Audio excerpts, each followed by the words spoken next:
Hello, Scorpio, Sun, Moon, Rising, and Venus signs. Kamusta kayo? Sana po nasa mabuti kayong kalagayan. Welcome back po sa Star Tarot.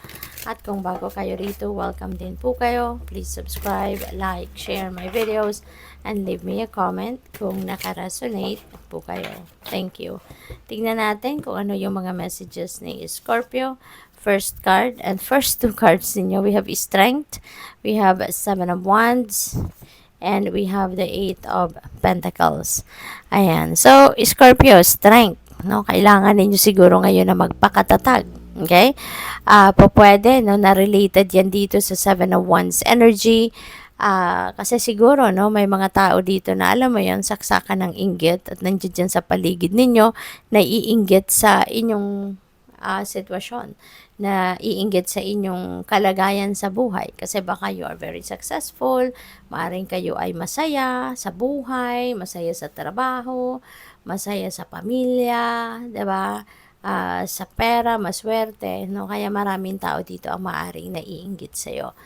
Kung sa trabaho ito, pwedeng na kaka-promote nyo lang siguro or kaka-receive nyo lang ng pay raise, di ba? Kaya siguro kayo ay kinaiinggitan at merong mga tao na hindi natutuwa na meron kayong mga biyayang natanggap, no? At baka wala sila. So, pwedeng ganun, no? Kaya merong mga tao dito that are trying to take you down, trying to sabotage you. Kaya, magpakatatag ka lang. Kailangan mo lang natatagan ng inyong loob, tibayan ng inyong dibdib. Okay? Unang-una, masdan ninyo, pagmasdan ninyo ang mga tao sa paligid ninyo, make sure na you are safe. No? You are safe. And as long as yung integrity mo, yung dignity mo, yung safety mo ay hindi naman ako compromise, then magmatsyag ka lang. You don't need to do anything, no, towards them. Maging obserbahan mo lang ang mga nangyayari. Okay? Kasi 'di ba, sometimes may mga laban na kailangan lang natin na hindi napansinin. May mga laban na hindi na natin kailangang aksyonan, 'di ba? Yung bang ano lang, dead man na lang, 'di ba? Pero meron din namang mga laban na kailangan mong depensahan ang sarili mo. Kaya kailangan mong maging ano ka lang, stay put ka lang muna, no? At obserbahan mo ang mga nangyayari. At kung sa tingin mo kailangan mong lumaban, then lumabang ka, 'di ba? Pero kung waste of time, effort and energy mo na lang ang pagharap sa kanila, then wag na, 'di ba? So, tignan mo, ikaw yung use your own judgment and discernment, no, sa sitwasyon na ito, kung meron kayo na experience na ganito. And higit sa lahat, no, magpakatatag ka. Okay? Tibayan mo ang iyong loob, stand your ground, stand for what you believe in. Okay? Do not bow down, 'di ba, sa kanila kung alam mo namang nasa tama ka, 'di ba? At kung alam mo naman na nasa tamang direction ka. Okay? So, we also have Eight of Pentacles. Ang iba sa inyo rito, maybe you are thinking of changing jobs, of changing careers.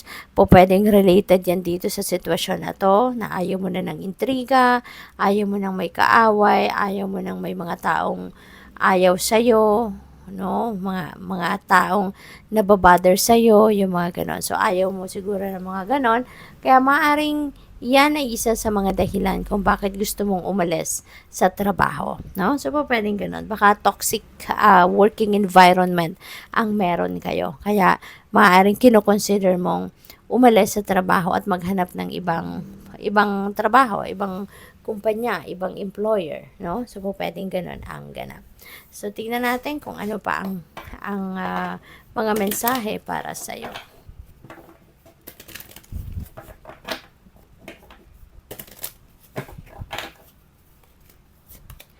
Awakening ancient wisdom. Ayan. Deep inner knowing is emerging within me. Ayan. So, you have a lot of knowledge already sa buhay. Ang dami mo nang alam. Ang dami mo nang pinagdaan ng experiences sa buhay. You have gained a lot of wisdom. You have gained a lot of experiences sa buhay. Kaya ang dami mo na din lessons na natutunan sa mga pinagdaanan mo. Kaya ngayon, maaring now is the time that you need to use them. This is the time that you need to apply this knowledge, this wisdom, these lessons, no, sa buhay ninyo sa ngayon. Okay? So, what else? We have emerging into grace. Ayan, I open my soul to grace. Ayan, napakaganda, Scorpio. You're just going to soak in, no, sa grace ng divine universe. Marami sigurong blessings ang dadating, or marami ng blessings na dumating sa buhay mo. Kaya, nandiyan ka para i-enjoy ito, diba?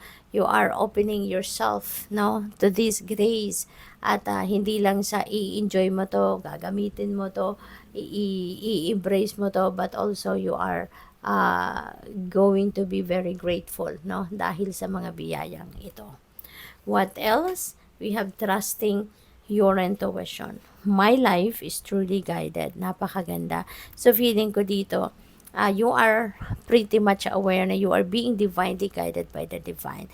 Lagi kang merong downloads, lagi kang merong intuitive nudges and messages, and maybe napapansin mo na lagi kang may mga signs, symbols, and synchronicities na nakikita lately, you know, at aware ka. No, aware ka na that is guidance from the divine at lagi mo tong sinusunod, no? So, it's really beautiful, no? Na lagi kang nakikinig sa inyong intuition at hindi lang ka nakikinig kundi nagtitiwala ka na yan ay mensahe para sa iyo, gabay para sa iyo. Kaya naman sinasabuhay mo ito. Kaya makikita mo din na your life is going to be divinely guided. No, makikita mo, mapapansin mo, mararamdaman mo na you are on the right path.